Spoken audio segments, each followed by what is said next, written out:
देखिए, वो लोग तो तुष्टीकरण की राजनीति कर रहे हैं।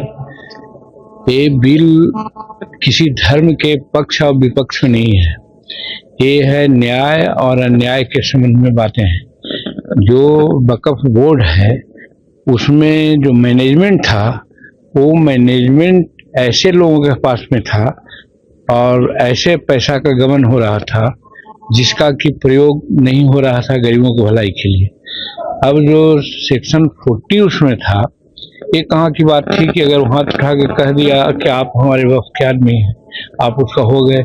ऐसा कभी होना चाहिए था क्या?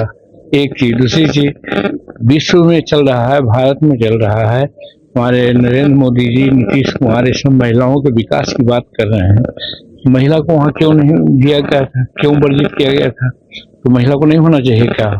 तो इन लोगों का जैसे 3 तलाक का मामला आया, यही हल्ला कर रहे थे संविधान खतरे में।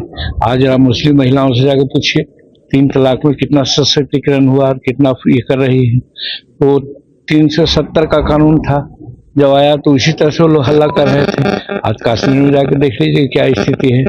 कहने का मतलब है कि ये जो कानून जो पास हुआ है यह ऐतिहासिक है और बहुत सोच समझ करके नरेंद्र मोदी जी ने किया है।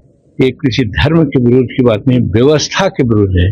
व्यवस्था खराब थी, चंद लोगों के हाथ में था, वर्चस्व उनको था, उसको हटा करके उसको व्यापक किया गया है।